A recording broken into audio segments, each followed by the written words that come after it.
Hello, my wonderful friends. Welcome back to another episode where you'll hear stories about people saying that they know the owner when they don't. And the stories are super embarrassing. Guys, it's been a while since I've done an episode like this, and today I've got some lovely, cringy stories for you of people lying to employees to try to get what they want. And the last story in this episode is a super wholesome one. I do hope you stay for the stories today and hit that subscribe button for future stories. Let's dive in. So a few weeks ago, I was serving a lady and her son. They had been perfectly pleasant the whole time, and I didn't see a reason for them to be upset. I gave them their order, and when I went back a few minutes later to check up on them, this lady's like, my plate doesn't look pretty, and your service has been terrible. I said, I'm so sorry you feel that way. We can remake your order if you'd like. And she responded, no, that's okay. I don't really care. Meanwhile, her kid has wiped his plate clean and has even started to eat some of hers. When the time comes to give her the check, she says, can I have a refund for the food? Because it looked disgusting. Your service was bad, and I didn't even eat any food. I told her that I'll go ask my manager if I can get a refund because I'm not totally sure. I go ask my manager, who's really more of a shift lead. My manager gets on the phone with the owners to see if we can give the lady a refund. Meanwhile, I go back out, and before I can get a word out, she says, by the way, I know the owner, and he's going to be very disappointed to hear about this experience. I just take it and apologize again and immediately go back to my manager and tell him that the lady says she knows the owner. On the phone with our owner, my manager asked if he knows this lady, and he checks the cameras and says, I've never seen this woman in my life. When I go back out and start to tell the lady that we're talking to the owner, she says, you know what, forget it, I'm leaving. Pretty sure she was trying to get free food. She absolutely was trying to get free food. And she did get free food. OP never mentioned that she paid, she just left. So I've had this happen to me so many times when I worked at Quiznos making sandwiches, guys. People would eat their whole sub and then complain that the bread was too burnt, or they'd finish it and then claim we forgot to put the hot peppers into them, and we never once gave a refund to anybody. But they sure did try a lot. They tried a lot. From 1993 to 2008, my husband and I owned a hobby shop outside of Atlanta, Georgia. I had a full-time job elsewhere, and Hubs ran the shop. But once in a while, I would come in to help ring up customers. One morning, a woman comes in and is looking at the various Games Workshop figures and box sets. These figures we sell are not cheap by any means, and figurines are rarely discounted. She approaches the counter to check out, and as I'm ringing her up, she rather rudely tells me that she typically gets a 50% discount as she happens to be the owner's wife. I said, really? Wow, how long have you been married to him? The lying customer says, oh, just a few months. We recently got married. And I said, really? Well, damn. It's a pleasure to meet you, since I'm his wife and the one he comes home to every night for the past decade, and not you. Do you still want this figure packed or not? Because you're not getting a discount. The lying customer stood there like a fish out of water. I set the figure pack under the counter and told her to get out of my shop and to never come back. After she left, I called my Hubs to tell him about it, and he was speechless. Some people will try anything to get something for nothing. OP should have totally played with her some more and had some fun.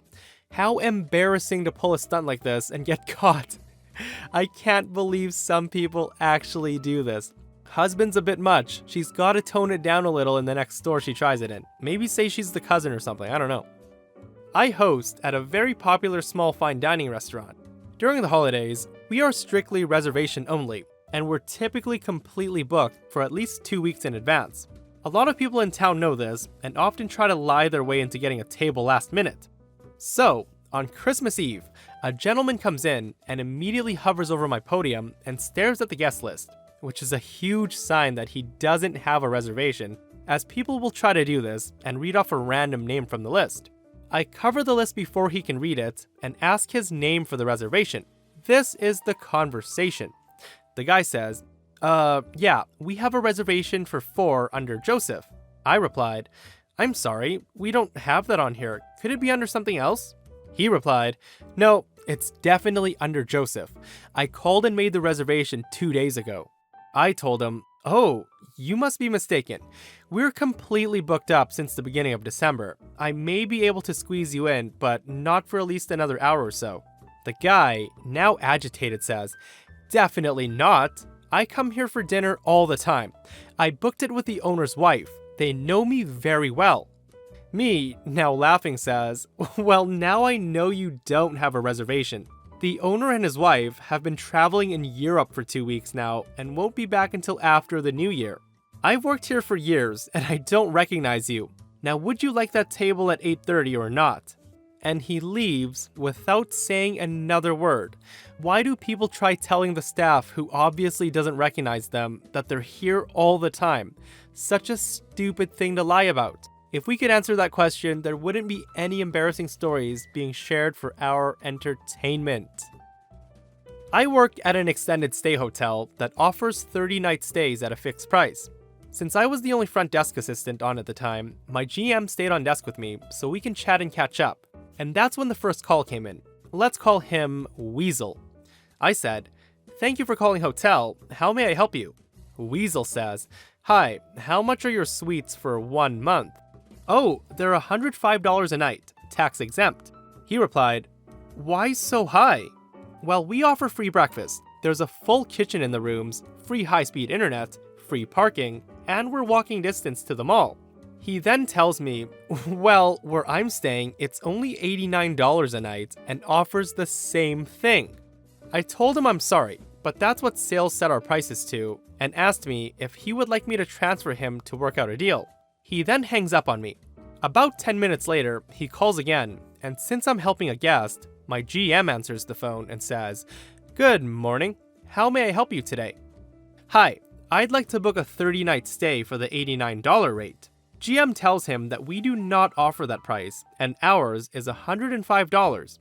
The Weasel then says, "The woman I talked to before said it wouldn't be a problem." The GM tells him that he was standing there the entire time and that I did not offer that price. Weasel says, "Well, I can stay at my hotel for $89, but they're sold out for the next month. I booked too late. Cut me a deal." The GM responds, "Out of respect, I can go as low as $99, but not $89. Weasel then tells him, "My wife and I met the owner of your hotel in Florida one night, and he bought us a round of drinks. And when we asked the bartender who that guy was, he said it was Frank. Frank then came over and chatted with us for 3 hours about putting people first and his commitment to guest services. You need to honor this $89 a night that your competitor's offering. I'm writing him a letter about never staying at your hotels again." And he hangs up. The owner of our hotel's name isn't Frank, it's Jason, and for the rest of my shift, we mocked him in the highest voices we could. Guys, I've said it once, and I'll say it again. If you're gonna say you know the owner, and you give a name, at least make sure it's the right name, so you don't seem like a fool and get mocked after you hang up. So this actually happened a few years ago. My daughter reminded me about it recently. I have friends that we'll call J and D. J and D are old school country folk with old-fashioned down home values. They're not poor, but save money and are frugal. So J and D were heading home one night on a lonely bit of highway in the middle of nowhere when they see a car on the side of the road. They stop to offer assistance. Jay's a bit of a shade tree mechanic and takes a look, and the car had a cracked radiator hose and had overheated. While patching it up, they start yakking about this and that. J and D were celebrating their 25th anniversary in a few days and were excited about going into town and eating at their favorite restaurant, which is a certain colored lobster. Their new friend explains that he was in town to check on a restaurant he owned and would love to host their anniversary dinner at his restaurant as a thank you. J and D try to decline, but the guy isn't having it. He asks them to meet him tomorrow night at the restaurant at 6 p.m. and gives them his card.